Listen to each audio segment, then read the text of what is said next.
Hi Chetan గారు. నమస్తే madam. Chetan గారు జెన్జీ అంటున్నాము, ఏఐ అంటున్నాము, అన్నీ అంటున్నాం గానీ, ఇప్పుడు మా అమ్మమ్మ, నానమ్మ, తాతయ్య ఆ ఏజ్ వాళ్ళని, ఇప్పుడు నా ఏజ్ నాకన్నా చిన్న వాళ్ళని, ఇంకా కొంచెం పెద్దవాళ్ళని 60 ఇయర్స్ బిలో వాళ్ళని కూడా తీసుకున్నా, వాళ్ళు కింద కూర్చొని లేచినంత ఈజీగా మా ఏజ్ వాళ్ళు, మాకన్నా చిన్నవాళ్ళు, పెద్దవాళ్ళు కూడా లేవలేకపోతున్నారు. అంటే అంత ఈజీగా మోకాళ్ళ నొప్పి అంటున్నాం, బ్యాక్ నొప్పి అంటున్నాం, ఫ్రంట్ నొప్పి అంటున్నాం, అన్ని నొప్పులు చాలా ఈజీగా వస్తున్నాయి. ఎందుకు? Where is the problem lying? Foreigners ఉన్నారా లేరా? ఉన్నారు. ఉన్నారు కదా. మన దగ్గర మెడికల్ రీసెర్చ్ రిపోర్ట్లు ఏ వచ్చినా ఎక్కువ ఫారినర్లే తయారు చేస్తారా లేదా? అవును. అవునా కదా. మనం సక్లం బుక్లం వేసుకొని బాచిపట్లు వేల సంవత్సరాల నుంచి కూర్చుంటున్నాం. మన ఆసన అదే సుఖాసనం. అది సక్లం బుక్లం అంటే సుఖాసనం అంటారు యోగాలో. మళ్ళీ దాని తర్వాత తిన్నా కింద కూర్చొని తినడం, పూజ చేసినా కింద కూర్చొని చేయడం. అవునా కదా. ఆఖరికి మనం టాయిలెట్ పోవాలంటే కూడా స్క్వాటింగ్ పొజిషన్ ఇండియన్. ఎగ్జాక్ట్లీ. ఇప్పుడు ఏందంటే ఆ ఫారెన్ వాళ్ళకి కింద కూర్చొనిగే రాదు. వాళ్ళు పైసలు ఇచ్చి యోగా క్లాస్కి పోతారు ఫారెన్లో, ఎన్నో $1000.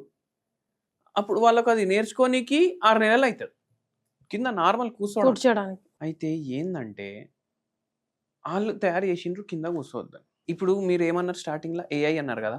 మీరు దాంట్లో కొట్టి చూడండి అందరూ, సక్లం బుక్లం వేసుకుంటే మన మోకాలకి ఎట్లా మంచిగా ఉంటుంది, ఇంతే అడగండి దాన్ని, అదే జవాబు ఇస్తుంది మీకు ఎంత మంచిది అనేసి. సుఖాసనం. అయితే ఏంటంటే ఇప్పుడు అందరి ఇంట్లల్లో డైనింగ్ టేబుల్లు వచ్చినాయి. ఎప్పటి నుంచి? ఒక 30 ఏళ్ల నుంచి. అంతకుముందు అయితే అందరు కిందనే కూర్చొని తింటుండే కదా, చిన్న చిన్న పీఠాలు పెట్టుకొని దాని మీద పెట్టుకొని తింటుండే. ఇప్పుడు మా తాత వాళ్ళు కింద కూర్చొనే బాసిపట్ల వేసుకొని పీట పెట్టుకొని తింటారు. మనం 2 నిమిషాలు, నేను 2 నిమిషాలు కూర్చోడానికి 10 సార్లు లేస్తా కూర్చుంటా. మనం కింద కూర్చోవడం మర్చిపోవడం వల్ల కూడా అది ఒక కారణం అయిపోయింది మోకాల నొప్పులు రావడానికి. అయితే ఏందంటే బరువు కూడా పెరుగుతుంది అందరిది. అంటే అందరికీ ఏందంటే ఇది మంచిగా కావాలి, మనకు ఫిజికల్ యాక్టివిటీ ఉన్నా లేకున్నా తిండి మాత్రం మంచిగా కావాలి. విత్ టైం ఫిజికల్ యాక్టివిటీలు తగ్గుతున్నాయి. దాంట్లో ఏమవుతుంది?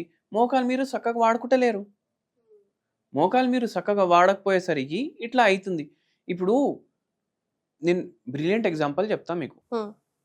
అమ్మ కూతురు అమెరికా నుంచి వచ్చిర్రు మన దగ్గర. అమ్మ ఏజ్ వచ్చేసి 74 years, ఓకే. కూతురు ఏజ్ 57 years. ఎవరి గురించి వచ్చిర్రు? కూతురు గురించి వచ్చిండ్రు. అమ్మకి ఏం కాలేదు. ఇప్పుడు అటెండర్ లాగా వచ్చిండ్రు వాళ్ళతోటి. ఏముంది ప్రాబ్లం? ఇవి చిప్పాలు పోయినాయి, మోకాల చిప్పులు అరిగిపోయాయా? మొత్తం అరిగిపోయినాయి. ఆపరేషన్ అనేసి చెప్పేసిండ్రు. ఓకే. ఇప్పటి వరకు వాళ్ళ అమ్మ అమెరికాలో ఉన్న కింద కూర్చొని తింటారంట.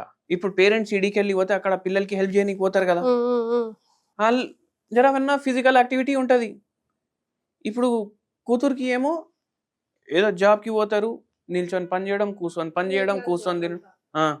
ఏమైపోతుంది? అట్లా అయిపోయింది. నేను అడిగిన స్ట్రెస్ ఏముందమ్మా మీకు? స్ట్రెస్ ఏముంది? ఇండియాకి వాపస్ పోవాలి అనేసి ఆశ, కానీ పోలేరు. పిల్లలు అక్కడే పెరిగిండ్రు, అక్కడే పెళ్ళిళ్ళు చేసుకున్నారు. మేమైతే రాంబాయ్, నువ్వు ఉంటే ఉండు, పోతే పో అనేసి చెప్తుండ్రు. అయితే అది ఒక బాధ. ఈ అమ్మాయి పిల్లలండి? అమ్మాయి అంటే 57 years అమ్మాయి కదా, ఓకే, వాళ్ళ పిల్లలు. అయితే ఈ బాధ, అరే ఇక్కడ ఎట్లా ఉంటున్నాం, ఇక్కడ కల్చర్ బాగాలేదు. ఇప్పుడు ఏమైపోతుంది, అక్కడ వెళ్ళినాక ఎన్నో ఏళ్ల తర్వాత ఇట్లా వాళ్ళకి చాలా మందికి రియలైజేషన్ వస్తుంది. వచ్చిండ్రు 6 నెలలకి మనం ఒక్కొక్కసారి మెడిసిన్ పంపించడం, 2.5 ఏండ్లు పడ్డది. పూర్తిగా మోకాలు మంచిగా అయిపోయినాయి వితౌట్ సర్జరీ. తీసేయాలన్నారు యాక్చువల్గా. అయితే అంత సాధ్యం అవుతుందా చేతన్ గారు? అవుతుంది, ఎందుకు కాదు.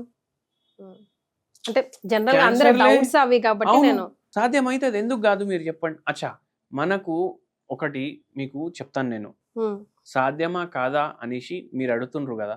ఏ విషయమైనా ఫస్ట్ టైం అవ్వలేనప్పుడు వరకే అది సాధ్యం కాదు కదా, అందరికీ ఎట్లనే కదా. అయితే ఏదైనా సాధ్యం ఉంటుంది. డాక్టర్ చెప్పిన మాటలు వినాలి, ఫాలో అప్ ఉండాలి, మళ్ళా చెప్పింది వినాలి. ఇప్పుడు డైలీ డైలీ సిగరెట్లు తాగుతాను అంటే ఎక్కడ నడుస్తుంది? కుదరదు. అట్లా. హోమ్ రెమెడీ ఏం సజెస్ట్ చేశారు అక్కడ అమెరికా వాళ్ళకి కూడా సెట్ అయ్యేట్టు? ఇప్పుడు ట్రంప్ ఎన్ని వేల % టారిఫ్ పెట్టినా మనోళ్ళు మన వస్తువులు కొంటారా? కొనరా? కొంటారు. కొంటారు. అయితే ఏంది అంటే సింపుల్ చెప్పినా నేను, భీమసేని కర్పూరం తీసుకోవాలి. భీమసేని కర్పూరం ఎందుకు తీసుకోవాలంటే భీమసేని కర్పూరం ప్యూరెస్ట్ ఫార్మ్ ఆఫ్ కర్పూరం. చాలా పవర్ఫుల్ గా చాలా పవర్ఫుల్ ఉంటది. గుళ్ళల్లో తీర్థంలో కూడా వేస్తారు. అది చిటికెడు ఒక గిలాస్లో వేయాలి. వేడి నీళ్ళు ఉండాలి గ్లాస్లో. దాంట్లో కొంచెం పసుపు వేయాలి. దాంట్లో పావు చెంచా నల్ల జీలకర్ర పౌడర్ వేయాలి. కలుపుకోవాలి. 2 పూటలు తాగాలి. ఓకే. కొంచెం రిలీఫ్ ఇస్తుంది ఇది. ఇప్పుడున్న మోకాల నొప్పులకి కొంచెం రిలీఫ్ ఇస్తుంది. పూర్తిగా తగ్గాలి అంటే మన వైద్యంకి మంచిగా అవుతుంది. రైట్. సో హోమ్ రెమెడీతో పాటు హోమియోపతి కూడా దీనికి సహాయపడుతూ తొందరగా పేషెంట్ బయటికి రావడానికి హెల్ప్ అవుతుంది. Thank you so much Chaitanya గారు.